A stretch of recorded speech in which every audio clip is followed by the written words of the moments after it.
So this video is partially inspired by a video that Will Prowse put out recently that was about power stations. It was a little ranty. I actually like Will Prowse, and I like that he really doesn't have any agenda to like or dislike anybody.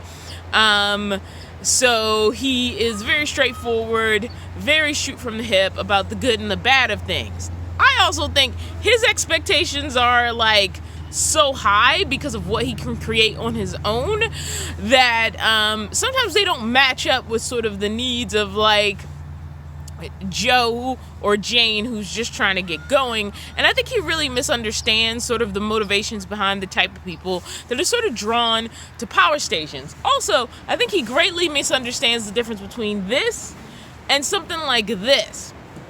And I think they have completely different uses. One of the things he said, if like all you're charging is a cell phone, just get one of these power bricks. They're much cheaper than investing in a lot of these power stations. Not the Jackery in specific, but power stations in general. This, for example, is the Explorer 300, and it only has a 300 watt inverter. You're not going to run a microwave off of this. You're not going to run air conditioning off of this. You maybe can run a fridge off of it, but you're going to have to be very careful about getting it charged back up and making sure it's getting enough sun to have enough power to get you through the hours when you don't have sun. It'll turn the fridge on, but is this the best choice for running your fridge 24 hours a day all the time? Probably not. This could do a better job, but the Explorer 1000 is what I'm pointing to now. But again, you have to think about power going into it. Now, the good thing about something like this, if it's running like a fridge, is that it's going to run it a little longer on its reserve power if you get it up to 100% every couple of days. Whereas this one, if you're not getting it up to 100% every day, it's probably not going to keep your fridge on all the time. Eventually, it's going to run out of power. And that's basically the difference between this and this, but that's a Jackery conversation. I specifically want to talk about when these are useful and when this is useful. So I've had two power bricks for a very long time.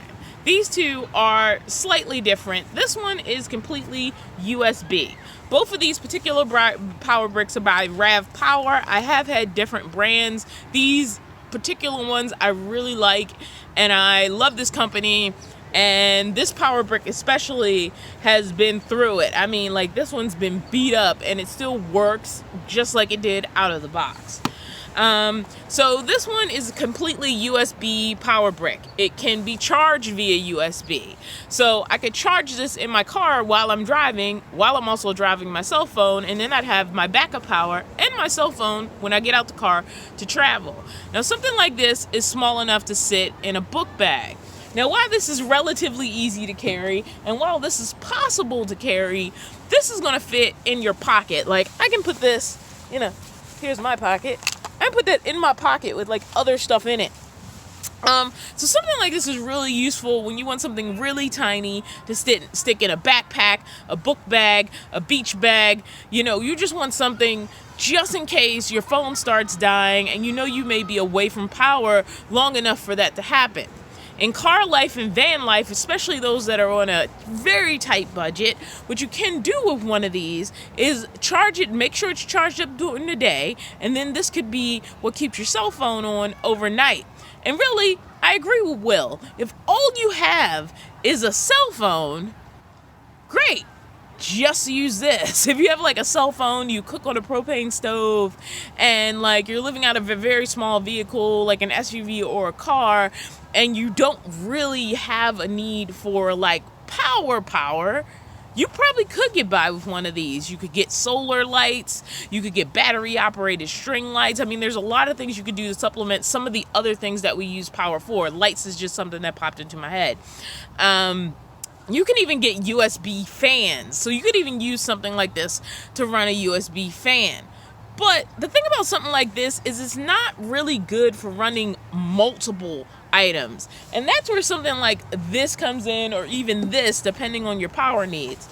Something that's about this size, it could run a USB fan, it could charge your cell phone, it could run a 12-volt fan, and it can also charge your laptop. And for me, that's the biggest difference between something like this and something like this.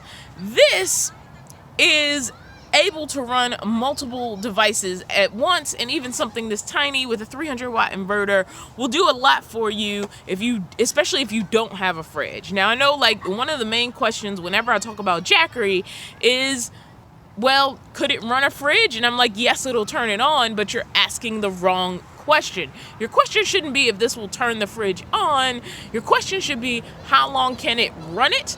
And is it enough battery power to get me through a day of how much power is being pulled? And that's the question nobody asks, and it's going to vary from unit to unit. But if you don't have a fridge, if you just have a cooler, especially if you're just doing day camping or weekend camping or anything like that, this will probably be great if all you're running off of is a cooler, because you could charge so many things at once, probably repeatedly from one of these, whereas this, yeah, you could use it for a USB fan, but that's probably going to be the only thing it's doing. Yeah, you can use it to charge your cell phone, but that's the only thing it's going to be doing.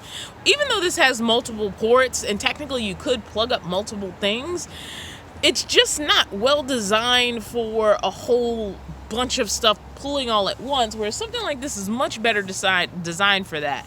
And especially if you have a laptop, which I think is something that Will Prowse really miss. Like, if you look at the website for especially units in this size category, one of the main things you see charging from them, in addition to a cell phone, is a laptop. Now, they list all kinds of other things on the website, like lights and electric blankets and stuff like that, and basically anything under 300 watts, this will run it. But the question is, how long are you expecting it to run it? And that's when you need to be thinking about if you need a bigger battery, such as the 1000 or the 500, which falls right in between these two guys, or maybe you can even get by with something even smaller, like the 240 or even the 160. And sort of those are the questions you need to be asking yourself if you're deciding between either a power brick and a power station, or what size of power station that you need. So in my case, early in my van life, I also got this power brick. Now, this one is different from my other one in that it actually has a AC port. So I actually could charge a laptop from this. But again, I can only charge one thing in here. Now, this is also great for the same reasons I mentioned that this was great. This fits in a book bag. It's very easy to carry. It's very easy to slip in your pocket. It's very easy to slip into a crowded bag. Both of these will allow you to be hands-free if you're just carrying a bunch of stuff in a bag.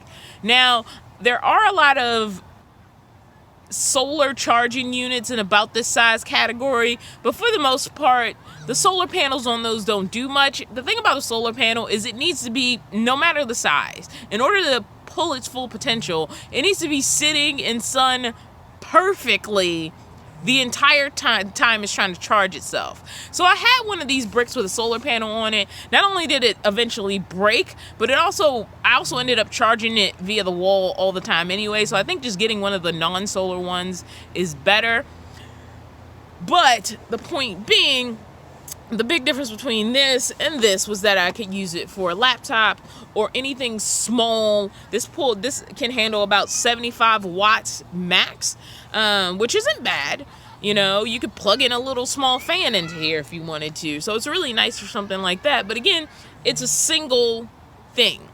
Now, technically, just like I said before, there are multiple ports in here. You can plug in a laptop or some other sort of AC device. You can plug in actually something that's Type-C, and then you have a regular USB plug. When you're trying to use the AC specifically, you hold down the power button until the green light comes on. And then there's a green light there, and that lets you know that this port is working. If you don't use this after a while, it just shuts off, just so it's not wasting power. If you just hit the button, it lets you know how charged this unit is. As you can see, I need to charge this. And this one, the same thing. It has a button, and you hit it. And for this, now this isn't true, obviously, for all power bricks, but it's like how these two work. But when I was especially early car life, early minivan life, I was using this a lot as a power source before I really got any decent power. In fact, I think my next upgrade after this, I had a really cheap power station at one point that I regretted ever buying. I honestly wish I had just put that money towards a better brand. But I ended up building my own first solar setup in my minivan shortly after having this, because I was just realizing, while this was great when I went out on a walk or went to work, or when I used to do stagehand work, I really liked these, because what I would do when I was doing stagehand work, sometimes you were in open areas with very little access to electricity. So either you had to go find where electricity was and plug in your phone and leave it there, or just let your phone die. Well, if I plug in one of these, yeah, it would suck if somebody stole it, but they're not stealing my phone. So I felt much more comfortable plugging these into a wall and walking away from them and then going to get them later and then using it to charge my cell phone, rather than leave my cell phone plugged into a random wall. And when I was working, these were also great because they were so small. There wasn't this weird thing that I was carrying in to charge, in a building. It was relatively small. So if I was someplace where I trusted people, I might take a power station in and charge it. It wasn't this one because I didn't have this one at that time, but my other one I used to have. And if I wasn't so sure, these were great to take in. And because I also had this one, it meant if I needed AC power for anything, I had it. At least a little bit of it, up to 75 watts, which isn't much. But again, this kind of stuff, it's not to run microwaves. It's not to run air conditioning units. In the case of this, it's not to run a heating blanket. That can run a heating blanket. This definitely cannot. And so I still think there's a huge place for something like this if you're charging any more than a cell phone. And I think at some point you'll want to. I think it's valuable to actually have this and that, if that's all you can afford. Not necessarily that. It could be the Jackery 160. It could be a brand of your choosing. But I think it's valuable to have both. And I think Will Prowse, because he is very interested in big power, he sort of misses that when it comes to like little units like this Jackery. And then I think something like this, for him, is just really out of his wheelhouse, because I think once you get to this point, to him, it isn't really enough to do much. But to somebody like me, where the most massive thing I have running most of the time is my fridge, I don't have air conditioning. I have a couple of fans I use every once in a while when it gets a little bit too hot. But that's about it. There's no massive power pulls that I'm trying to do like all the time. But if you are in the market for a power brick and you just need something simple to get you through the night so that your cell phone works the next day, I agree with him. A power brick is a great investment, and it's way cheaper than trying to buy a power station. And I really, really, really like these RAVPower power bricks. But this video is not sponsored by RAVPower. It's sponsored by Jackery. I own both the Jackery Explorer 1000 and the Jackery Explorer 300. And the Jackery Explorer 300 has become my constant companion. I even use Jackery's Solar Saga 100 foldable panel way more with the Jackery 300 than I ever did with the Jackery 1000. And it's because it's really easy to carry both it and the Jackery 300 long distances at the same time. Setup is quick, and the Jackery 300, at least for me, is enough power that's worthy of carrying out for such an adventure. And for me, the Jackery 300 is worth dragging out for an adventure, because when I get there, it's able to multitask that adventure. What's awesome is Jackery recently dropped the price of the Jackery 300 and its other starter unit, the Jackery 240. There's no discount codes needed to get this price. It's just a universal price on the website. But if you want to help me out, I do have referral links right below this video, and it just let Jackery know that I sent ya. The largest unit Jackery offers at this time is the Jackery 1000, and I love mine. I have mine running as my house system connected to roof-mounted solar panels. Also on the Jackery website, you'll find full solar generator kits. And what is a full solar generator kit? Well, it's basically just a bundled price for the power station and the solar panel, which is technically generating the energy that is being put into your power station. In addition to that, Jackery also has some cool official carry bags now for all of their Jackery Power Stations. Now, back to our regularly scheduled programming. So what it comes down to at the end of the day is you have to know your lifestyle and what you actually need in it. Multiple options, one option. I know there are people who own RVs who like having the Jackery because when they want something quick that they can just move around, they love having one of these available to them. And they have house power in their RV, but they still love having one of these as a backup. If you're a backpacker and you don't want something that's going to require you carrying it, well, that's when you might want something like this. Or you may even want something like this. I would say this is my most useless sort of power option right now, because if this can't handle it, I'm looking for something like this. And if this can't handle it, I'm looking for something like this. And for me personally, all the stuff in the middle is kind of irrelevant to me at this point. So if I had my perfect setup, I would remove this and I would have all three of these things because they have different uses for me. And so this is like running the house. This one is my travel this is my travel office power station where I can multitask.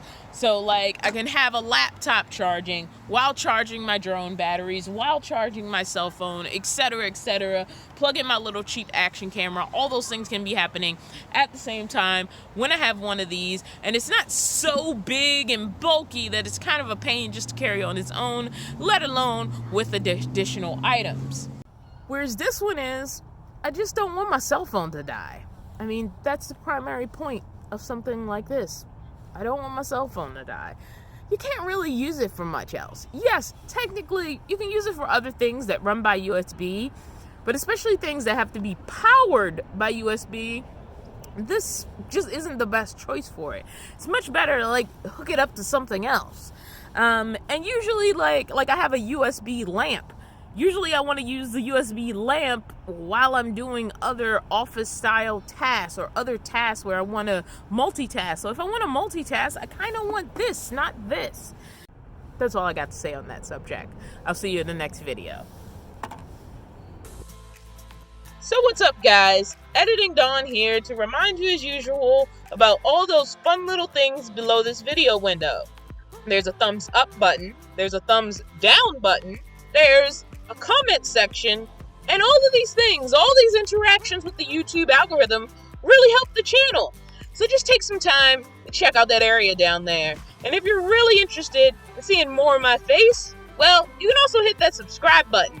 And then you can also hit that bell. And then you'll be informed of future videos to the channel. Did I say "and then" too many times? I think I did.